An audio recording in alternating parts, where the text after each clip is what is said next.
tarde, colegas. Eu prefiro ir falar antes do Vicente, porque o Vicente realmente ele tem um discurso muito coordenado, muito organizado, muito coerente. E eu acho que, então, ele fica assim com o grand finale, né? O meu discurso não é exatamente o que eu quero expor aqui, é muito em função da minha experiência recente, trabalhando em Duque de Caxias, que é o segundo município, né, mais importante do Rio de Janeiro, e que realmente me abriu diversos conhecimentos, diversas perplexidades que eu acho que seria interessante trazer aqui para esse fórum. Aliás, eu gostaria de começar dizendo que eu acho que foi maravilhosa essa iniciativa da federação de trazer esse assunto aqui para o clube. O clube tem discutido assuntos muito interessantes, né, mas sempre com uma ênfase muito nacional, né, energia, petróleo, o setor elétrico, mas realmente eu não me lembro do clube ter se dedicado, né, a questões como, por exemplo, a questão metropolitana, ou a questão, exatamente como está se falando aqui hoje, das cidades, e que cada vez se mostram mais relevantes. Então, eu acho que essa iniciativa abre aqui um caminho para o clube cada vez também se envolver mais com essa questão da urbanização e da gestão das cidades. Eu gostaria de começar falando, quer dizer, porque o meu papel aqui é de comentador, é um papel maravilhoso, realmente, gostei muito. Ser comentador é a primeira vez que eu estou nesse papel, e é muito prazeroso, porque você só precisa concordar, agregar ou, eventualmente, até discordar de alguma coisa que foi dita aqui, mas realmente é muito melhor do que você ter que formular alguma coisa, preparar, com toda essa responsabilidade. E, então, como comentador, eu gostaria de enfatizar alguns pontos e talvez fazer alguma observação sobre propostas que foram feitas aqui, mas também, no fim, eu queria fazer as minhas propostas, umas propostas bem objetivas. Então, eu começaria falando sobre essa dificuldade que nós temos de falar em cidade. Quer dizer, cidade é uma coisa realmente, no Brasil especialmente difícil. Isso não ocorre em outros países, né, do chamado mundo mais desenvolvido, mas aqui a diversidade é brutal. Quer dizer, em São Paulo, por exemplo, nós temos a capital, com 12 milhões de habitantes, e temos uma cidade, por exemplo, Borá. Alguém conhece Borá? Aqui, Borá. Borá tem 800 habitantes. Quer dizer, então você fala em cidade, tanto faz falar em São Paulo, com 12 milhões, ou Borá, com 850 habitantes. E como foi dito aqui, quer dizer, só 300 cidades têm mais de 100 mil habitantes no Brasil, de 5 mil e poucos. Quer dizer, é muito difícil. E isso estabelece uma dificuldade realmente porque nós estamos sempre sujeitos às políticas que vêm de Brasília. E as políticas que vêm de Brasília, elas são rígidas, elas não se importam. Eu, por exemplo, tenho tido experiência de Minha Casa Minha Vida, lá no nosso município, e é uma situação onde você vê que são regras que são estabelecidas para o Brasil inteiro, não importa, inclusive orçamentos. Quer dizer, é impossível se ter uma atividade num país tão diversificado quanto esse, do ponto de vista da população, da cultura, da extensão territorial. Tem municípios como Altamira, por exemplo, no Pará, onde cabem diversos países europeus, uma cidade. Então, como estabelecer uma política, né, rígida? E essa, para mim, é uma das dificuldades que eu vejo dessa proposta, que eu achei realmente, em princípio, muito interessante, que é misturar os recursos de emendas parlamentares com bancos públicos, porque os bancos públicos, basicamente, se resumem hoje em dia à Caixa Econômica, né? Além da Caixa Econômica, a gente poderia ter também um apoio, não é tradição, mas, quem sabe, pode-se trazer também recursos no futuro do BNDES, mas é difícil fazer com que, por exemplo, no caso da Caixa Econômica, com quem nós lidamos lá com muita frequência, eles tenham uma visão particularizada e adaptada às situações locais. E isso realmente é uma dificuldade, apesar de os recursos existirem, é difícil de serem utilizados.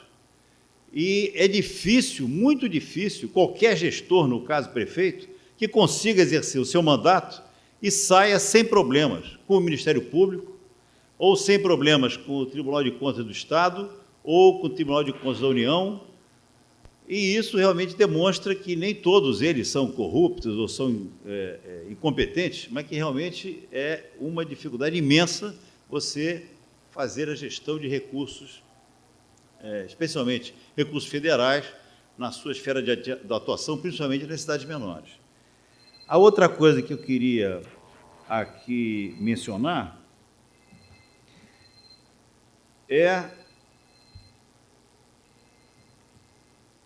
como foi falado aqui, a questão de Bogotá. Eu, por acaso, também tive diversas vezes em Bogotá, e em Bogotá a gente observa isso, quer dizer, é uma cidade com umas características muito parecidas, né, com diversas cidades brasileiras, e onde políticas muito inventivas, né, políticas originais foram estabelecidas, e Bogotá avançou muito.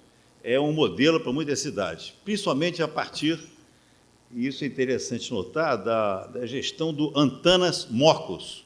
Se alguém não conhece, vale a pena até estar na Wikipedia um dia e verificar a história desse prefeito, que era reitor da Universidade dos Andes e que fez uma gestão formidável. Depois dele, outros gestores muito bons também foram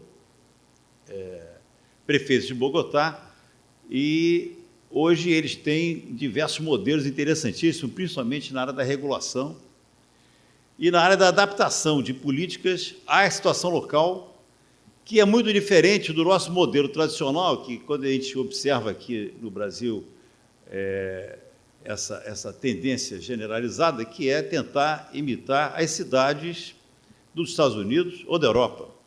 Quer dizer, essa história, por exemplo, que foi falado aqui do VLT, né? Todo mundo quer VLT. Por quê? Porque ele, nas férias, ele foi a Amsterdã ou foi a Viena e viu um VLT. Foi? Pois é. Então, e nossas comparações, quase sempre a gente vem com essa história da comparação. E a comparação realmente tem que ser feita com muito cuidado. Quando se falou aqui na questão da falta de problemas de financiamento, é que realmente não existem recursos nas cidades, exceto, talvez, em algumas capitais, em algumas cidades específicas, principalmente do Sul, para qualquer investimento. Não tem condições, não há hipótese. No caso e eu vou mencionar mais Caxias, né, que é onde eu tenho mais experiência, só para que a nossa audiência aqui tenha uma ideia. Caxias é considerado um município rico, porque é o segundo município mais importante do Estado, o segundo município em arrecadação, se não me engano, 15º, 16º do país. Para que a gente faça uma ligeira análise, basta dizer que o orçamento da cidade do Rio de Janeiro está no entorno de 20 bilhões de reais, um pouco mais. Caxias não chega a 2.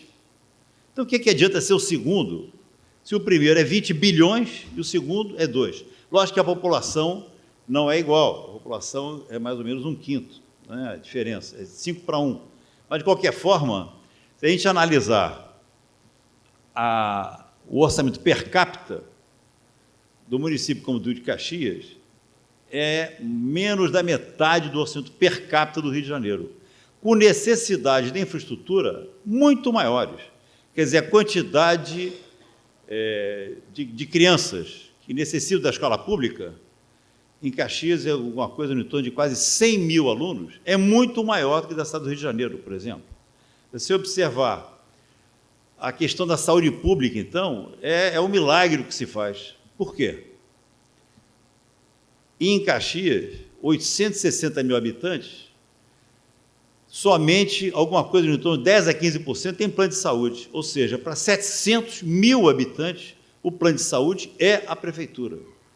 Se considerarmos que um plano de saúde médio estaria aí no entorno de, digamos, 300, 350 reais, e que reflete os custos da saúde, para 700 mil habitantes, todos tivessem plano de saúde, e o plano de saúde não abarca controle de zoonose, vacinação, saúde da família, nada disso, a gente teria que gastar, digamos, 700 mil vezes 300, 240 milhões por mês. Por ano seria alguma coisa que englobaria todo o orçamento de Caxias, só para ter um plano de saúde para cada habitante. E o que se consegue gastar lá, e que está acima do limite constitucional, é alguma coisa em torno de 40 milhões por mês. Quer dizer, é um milagre você, com 40 milhões por mês, dar atenção básica e cuidar de emergência, e cuidar de cirurgias eletivas, e cuidar de todos os procedimentos de saúde para 700 mil pessoas. Então, realmente, essa repartição de recursos federal, estadual e municipal é absolutamente injusta, né? E eu não vou falar mais sobre esse assunto aqui, porque eu acho que isso já é dito por muita gente. O que eu queria deixar aqui de proposta, já que, como eu estava comentando, né, é a minha experiência pessoal, e que eu observo que mesmo tendo ocupado diversas posições, né, tanto no Estado quanto no município, ao longo outro dia estava vendo, meio século de vida profissional, eu acho que nos últimos 3 anos e meio aprendi mais do que nos outros 36 anos, 37 anos de vida profissional. E aí, o que eu queria passar era essa experiência, como eu digo, que eu adquiri com a mão na massa e o pé na lama, e que seriam as seguintes. A primeira seria que a gente envolvesse fortemente, e isso é possível fazer, a academia. Quer dizer, não existe a menor relação, pelo menos eu não observo isso, entre, por exemplo, a Universidade Federal do Rio de Janeiro, a Universidade Federal Fluminense, a UERJ, a UENF, as universidades que nós temos aqui no Estado do Rio de Janeiro, e as administrações municipais. Quer dizer, hoje nós temos tentado fazer isso e temos tido algum sucesso, aí eu volto a falar sobre as experiências de Caxias, com uma universidade particular. Mas as universidades públicas não têm qualquer envolvimento, nem na área de facilitação na graduação, ou na área de pós-graduação, das teses, dos estudos. Não existe praticamente essa relação. E essa relação, ela devia ser mandatória, devia ser obrigatória. Eu me recordo que, em determinado momento, quando eu ainda dava aula na universidade, na Escola Politécnica de Engenharia, o professor Jordão, conhecido por muitos aqui, ele teve uma sensacional ideia, que era o seguinte: os alunos, os projetos de fim de curso, em vez de serem projetos que fossem, digamos, teóricos, projetos hipotéticos, por exemplo, um projeto de fazer uma rede de esgotamento sanitário ou uma estação de tratamento de água, em vez de fazer um projeto hipotético, fosse feito um projeto para determinada cidade, para determinado bairro de determinada cidade. Isso foi um sucesso. Conseguimos fazer isso durante 3 anos, e isso envolveu projetos que chegavam a ponto de estarem prontos para entrar na Caixa Econômica. E isso custou um valor ínfimo, uma vez que a gente utilizava professores e alunos da universidade, tendo que só agregar algum recurso para um cadista, alguma coisa assim. Então, isso é absolutamente possível, né? Especialmente na área de projetos, e também na área, uma outra importantíssima, que é a engenharia pública. A engenharia pública praticamente não existe, né, nos municípios brasileiros, que é aquela engenharia que pode ajudar, por exemplo, a autoconstrução. Vicente Loureiro, há cerca de 10 anos atrás, me ensinava isso, e eu hoje comprovo. De cada 10 habitações nas regiões pobres da periferia das grandes cidades, mais ou menos 3, ou talvez, no máximo, 4, são feitas com base em projeto. Elas são licenciadas no órgão municipal. As outras 6 ou 7, de cada 10, eu digo, 60% a 70%, são feitas absolutamente à margem de qualquer, digamos, formalidade técnica ou administrativa. E, em geral, em terrenos inadequados, de forma a provocar problemas, inclusive, de gastos desnecessários e inseguras. E não existe, por exemplo, nenhum órgão nas prefeituras que possa minimamente orientar as pessoas a construir sua casa. O programa Minha Casa Minha Vida, eu volto a falar nisso porque a nossa experiência é recente, é um programa que tem um subsídio brutal, né? Um subsídio imenso, quer dizer, só para que as pessoas tenham uma ideia aqui, cada unidade custa R$ 75 mil a Caixa Econômica, quer dizer, o construtor recebe R$ 75 mil, pagos pela Caixa Econômica, lógico que são recursos federais, e quem compra, na chamada faixa 1, paga no máximo R$ 10 mil, não pode passar de R$ 10 mil o que ele vai pagar ao longo de 10 anos, que seria 5% de R$ 1.600, que é o teto que ele pode ser elegível para esse programa. Então, é um imenso subsídio. Mesmo nessas circunstâncias, esse programa está longe de atender a maior parte da população que precisa uma habitação minimamente digna. E em Caxias, por exemplo, nós temos uma carência já levantada de alguma coisa em torno de 50 mil famílias.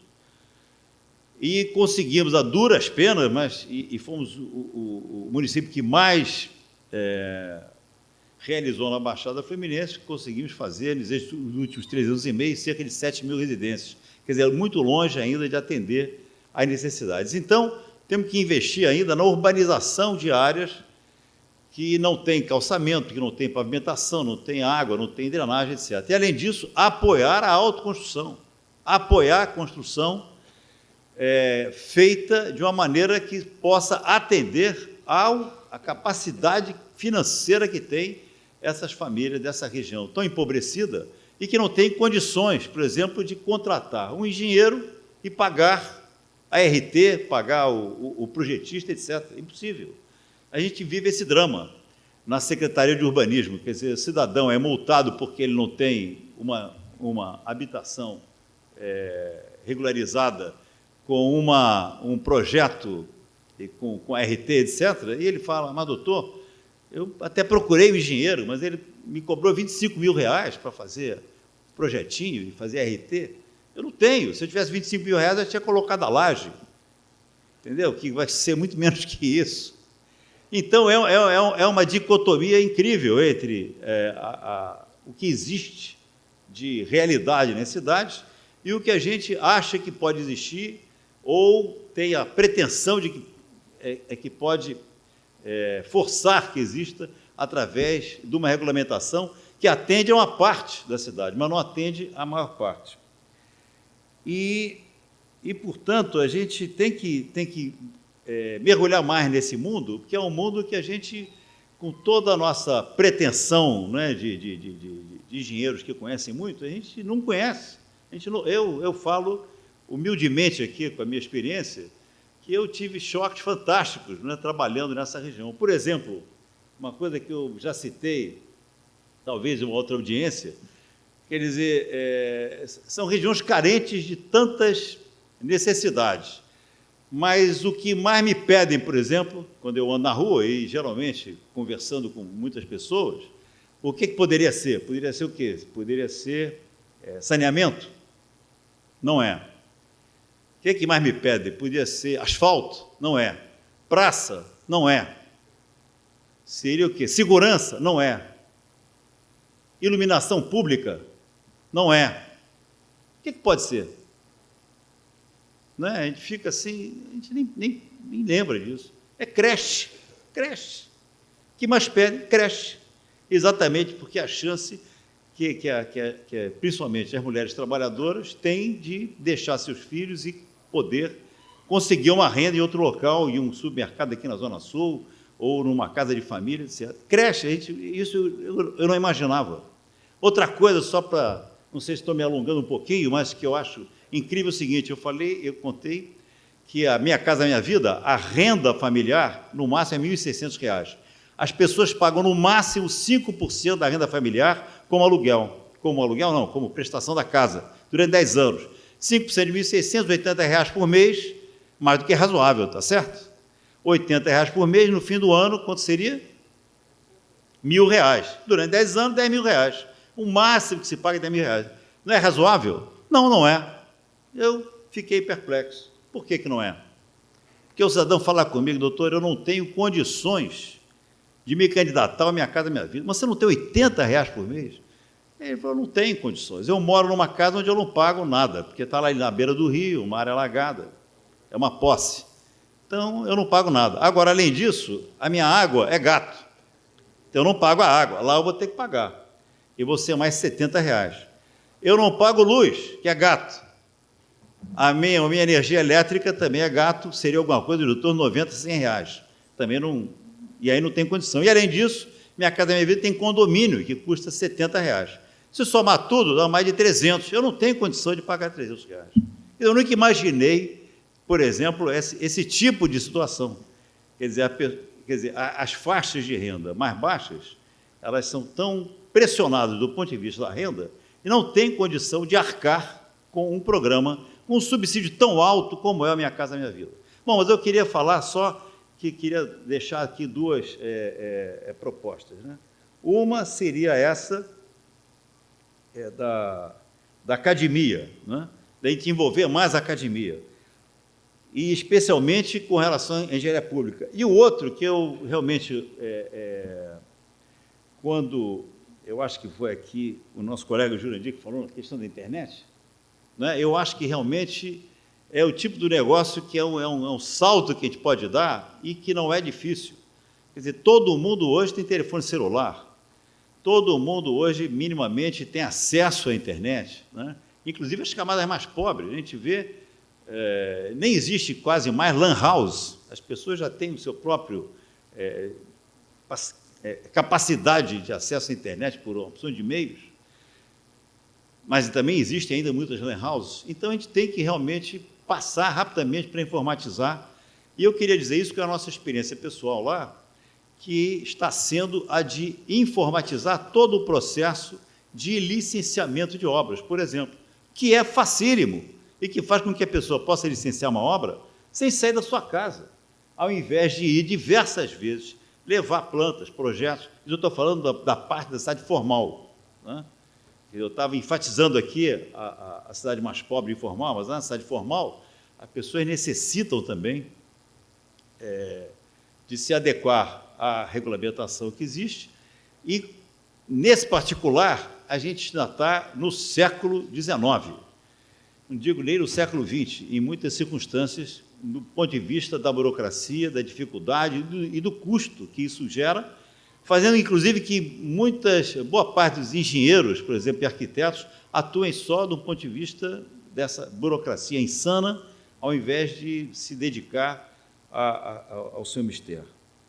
Bom, então era isso que eu acho que eu gostaria de pontuar, porque realmente, e eu acho que eu fui chamado aqui por conta disso, eu tenho contado minha experiência para algumas pessoas e realmente isso estimula a que eu divulgue, e me estimula a divulgar e a compartilhar essa minha experiência, que para mim realmente tem sido uma coisa inédita na minha vida e que me fez abrir os olhos para essa, digamos, grande imensidão de pessoas que vivem nas áreas metropolitanas, e a do Rio de Janeiro, talvez o Vicente venha falar nisso, é a mais problemática do Brasil, né?